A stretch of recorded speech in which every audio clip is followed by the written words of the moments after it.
Daily Boni Online TV. Kwa majina naitwa Dwight John Danda, ndiye katibu mkuu wa taasisi ya Samia For Us Taifa inayoratibu kampeni ya Mama Asemewe taifa zima. Kampeni yenye lengo la kutetea na kusema juhudi na jitihada za Mheshimiwa Rais alizozifanya tangu ameingia madarakani mwaka 2021 hadi sasa mwaka 2025. Ndugu zanguni, kumekuwa na maneno mengi, kumekuwa na udanganyifu mwingi sana kwa umma juu ya kwamba serikali yetu haifanyi mambo ambayo ilipaswa kuyafanya. Nipo hapa leo kukanusha kauli hizo za wadanganyifu wa taifa hili, watu wenye maslahi binafsi ambao wenye pango ama malengo ya kupotosha taifa letu kwa maslahi binafsi ama maslahi mapana ya wao na familia zao na vyama vyao vya kisiasa. Mimi ndugu zanguni, kwa kifupi sana ningependa kuambia nchi hii ni kubwa sana sana, lakini Mheshimiwa Rais amefanya vitu vingi sana. Amefanya vitu vingi kweli kweli. Leo hii tuna miradi ambayo imetekelezwa chini ya usimamizi wake ambayo imegharimu zaidi ya trilioni 12, dola bilioni 5. Tuna mradi wa SGR, tuna mradi mkubwa wa umeme, lakini nisiongelee katika miradi hiyo peke yake. Najua watu wengi watasema hicho ndio kitu ambacho anajitetea. Mheshimiwa Rais sio mtu wa kujivunia kwenye stage ama sio mtu wa maneno mengi. Kuna vitu vingi sana ambavyo takwimu zake tunazo, na sisi kama wasomi wa nchi hii tumeamua kuungana kuhakikisha kwamba tutazitamka, na kwa mtu yoyote ambaye haamini takwimu hizo anaweza akaenda kwenye vyanzo rasmi vya takwimu hizi kupitia mitandao ya kijamii, kupitia mitandao rasmi ya kiserikali, na akapata kuona ni yapi yametekelezwa.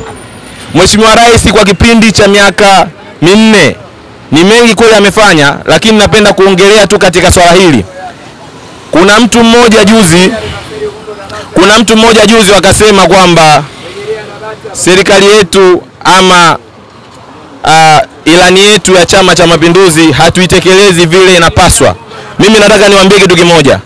Mheshimiwa Rais huyu ambaye ameingia kwa kipindi cha miaka 4 sasa, tukiwa katika wiki hii ya mama, anatamani kumsemea kama ifuatavyo.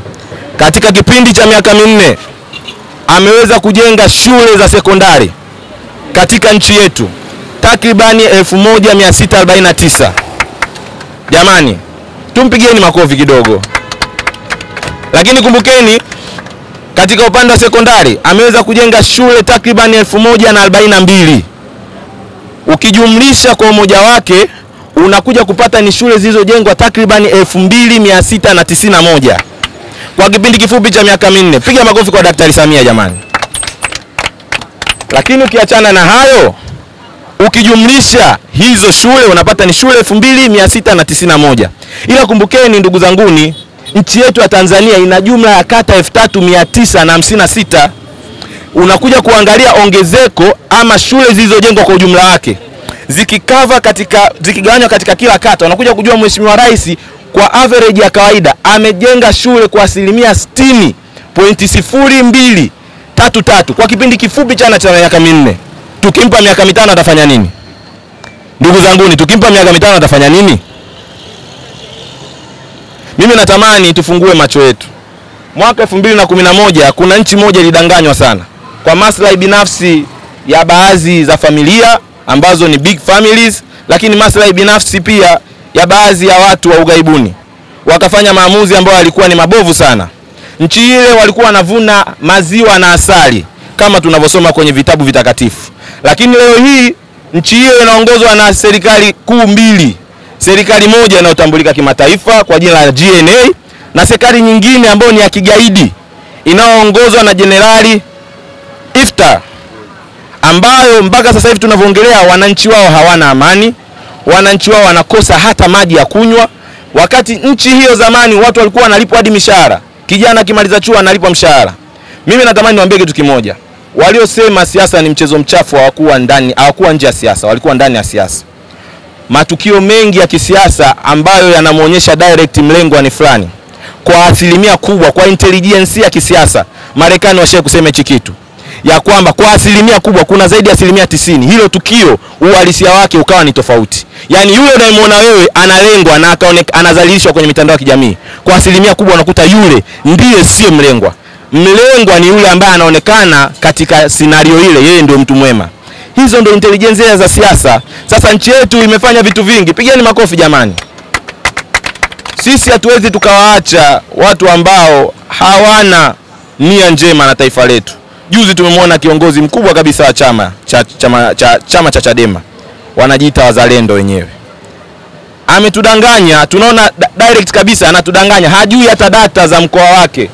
Anasema manispaa ama wilaya ya Kinondoni ina kata 102, wakati hizo ni kata za mkoa mzima, ambapo alipaswa hajue kabla hajaenda hata kwenye interview. Sasa just imagine mtu anaenda kwenye interview hajui hata kata za mkoa wake, anafika pale na anasoma.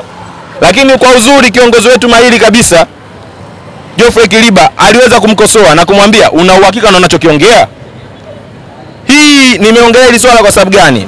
Natamani niwaelezeni namna gani watu ambao wanajiita ndio wazalendo wa nchi hii na wanatamani kupata madaraka hawana umakini na usanifu katika kutekeleza majukumu yao, na sio watu sahihi kwa ajili ya taifa letu. Tunatamani tuwaambie ukweli kabla ambayo ni mabaya yasije yakaenda kutokea. Mimi kwa kushauri ndugu zanguni, kila mmoja azingatie haki yake ya kikatiba. Tunaenda against na mfumo ama msemo wa kisiasa ambao umetengenezwa ambao ni potofu kwa nchi yetu, ya kwamba kuna swala la no reform no election. Hapana.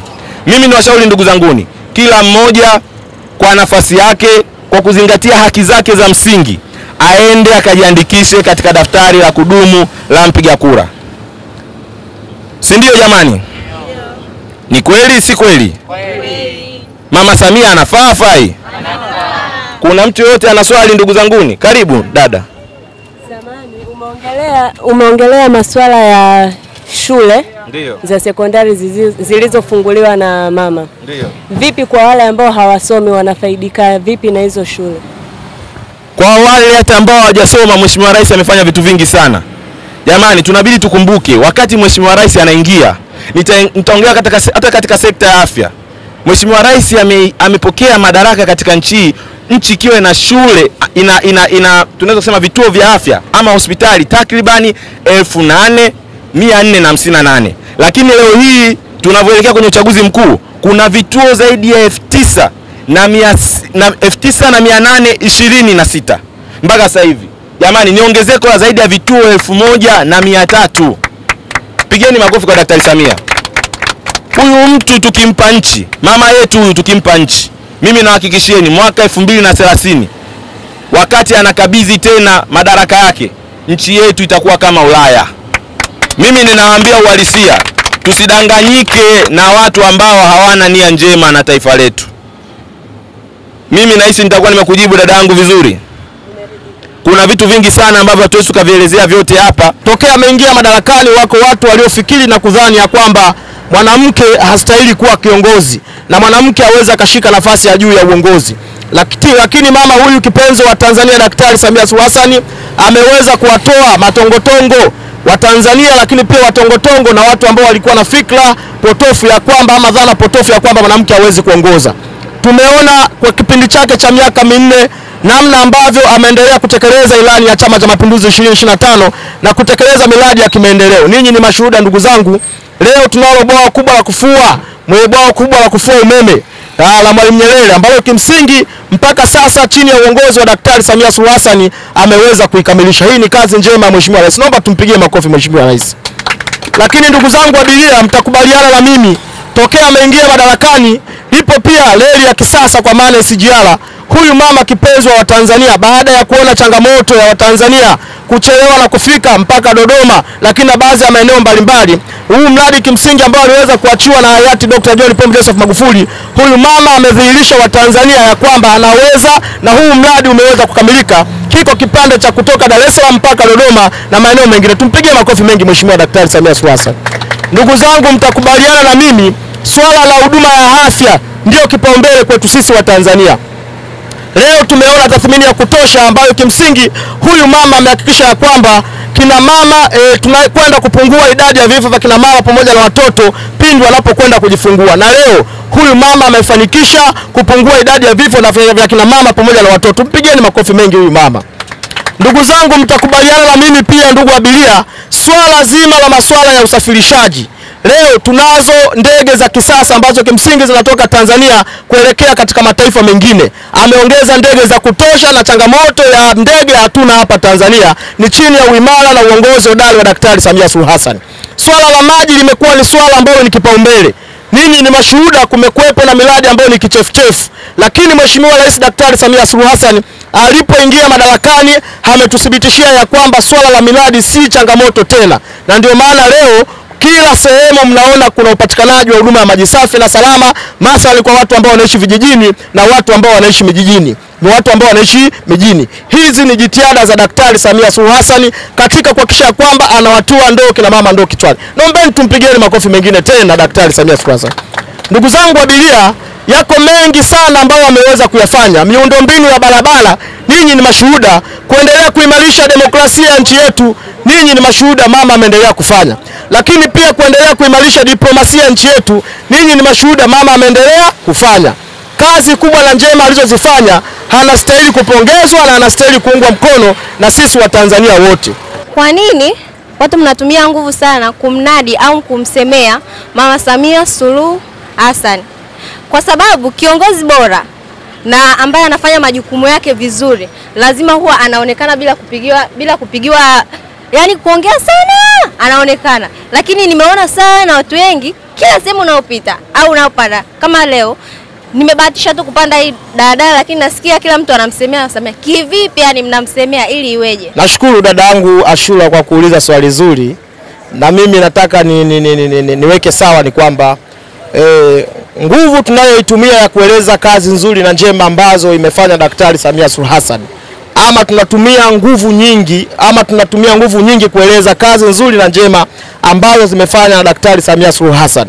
Wakati huo sisi tunatumia nguvu kubwa hizi kuzieleza jitihada za Daktari Samia Suluhu Hassan. Wako watu pia ambao pia wanatumia nguvu hii kubwa kupotosha umma ama kuadaa jitihada hizi ambazo zimefanyika chini ya uongozi wa Daktari Samia Suluhu Hassan. Kwa hiyo sisi kwa sababu ya kuona kwamba Daktari Samia Suluhu Hassan ana maono mazuri kwa Watanzania na amefanya mambo makubwa na mambo mazuri, tukaona hapana, hatuwezi tukakubali kuwaona watu wanaendelea kuziadaa hizi jitihada za Daktari Samia Suluhu Hassan tena kwa nguvu kubwa, wengine wakutusi, wengine wakibeza katika mitandao ya kijamii na kuonesha kwamba daktari hajafanya mambo yote. Kwa hiyo na sisi kwa taaluma zetu ambazo tunazo, kwa weledi wetu ambao tunao, kwa maarifa yetu ambao tunayo, tumeamua sisi kutumia nguvu zetu kuwaeleza Watanzania juu ya kazi nzuri na njema ambazo Daktari Samia Suluhu Hassan ameweza kuzifanya. Kwa hiyo nguvu mnayoitumia ndio hiyo nguvu ambayo pia na wauni wengine wa upande wa pili wanatumia kuadaa jitihada ambazo tunafanya Daktari Samia Suluhu Hassan. Asante sana. Ninapenda tu kuambia kwamba sisi kama wazalendo, sisi kama ambao tunapenda maendeleo ya taifa letu na maendeleo ya nchi yetu, Mheshimiwa Daktari Samia Suluhu Hassan ni mtu au ni mama shupavu, ni jemedari wa kusemewa, wa kuungwa mkono ili kwa ajili tuendelee kustawi katika mazingira ambayo taifa letu linatakiwa lifike. Wapo viongozi wengi wamefanya mambo makubwa, lakini tutakuwa wachoyo wa fadhila, tutakuwa sio watu wa shukrani tusipomshukuru Mheshimiwa Daktari Samia Suluhu Hassan. Ndugu zangu, katika mkoa wetu wa Dar es Salaam kuna shughuli au kuna mkakati unaendelea wa kujiandikisha katika daftari la kudumu la kupiga kura. Kama uko hapa mama yangu, dada yangu, kaka zangu hamjajiandikisha, tunawaomba tukajiandikishe kwenye ile daftari ili ifikapo ule muda wa uchaguzi tuweze kumchagua tena mama yetu ambaye amekuwa akitukingia kifua. Hasa sisi wanawake jamani, sisi tutakuwa ni watu wa ajabu sana. Tutakuwa watu wa ajabu mno tusipomuunga Mheshimiwa Daktari mkono. Sisi tunatakiwa tuonyeshe, tutembee kifua mbele kwa sababu kuna mambo ameyafanya mengi na hayo mambo aliyofanya mengi ametufanya sisi wenyewe tujivunie nafasi yetu ya mwanamke katika jamii zetu jamani. Sisi tunaelewana. Kwa mimi kitu ambacho naomba Tanzania wenzangu ambao tunaishi mkoa wa Dar es Salaam, tunaomba tukajiandikishe kwenye daftari la kudumu la kupiga kura. Tukishajiandikisha ikifika ule muda wa kumchagua Mheshimiwa Rais, tunajua rais ni mmoja, yani yeye kwa nafasi yake kama mwanamke amefanya vizuri sana. Naongea kwa uchungu kwa sababu mimi ni mwanamke, naongea kwa uchungu kwa sababu nafahamu kuna wanawake wengi wana uwezo wa kuongoza, kuna wanawake wengi wana vipaji vya kuongoza, lakini ile dhana potofu kama mwanamke ni mtu tu wa kukaa nyumbani sio kiongozi inatudumaza. Tuwe watu wa kujipenda, mna watu wa kupenda maendeleo. Kwa hiyo tuna sababu kubwa ndugu zangu, kubwa mno ya kumchagua Mheshimiwa Daktari Samia Suluhu Hassan kwa mambo yake mengi ambayo ameyafanya. Mamangu, kuna mikopo ya kina mama iko katika kila halmashauri.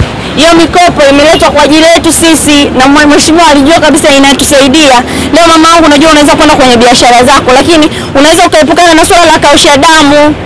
Vijana tunaweza tukajikwamua kiuchumi, tukajiingiza katika mambo ya ujasiriamali, tukafanya vitu vidogo ambavyo vitatusaidia sisi baadaye. Ndio tunamsemea Mheshimiwa Daktari, ndio tunafanya hizi kazi, lakini sisi wenyewe tunatakiwa tujikwamue kiuchumi. Kina mama, vijana, wazee tunatakiwa tujikwamue kiuchumi. Kwa hiyo wale ambao walikuwa wafahamu kwamba kuna hizi pesa, tunatakiwa tufuatilie kwenye halmashauri zetu, tukaangalie namna gani ambazo tunaweza kwenda kuwa wanufaika. Make your day right. Gilly Bonny Online TV. Kupata habari mpya na kwa haraka kila siku, usisahau kusubscribe kisha like na comment. Gilly Bonny Online TV.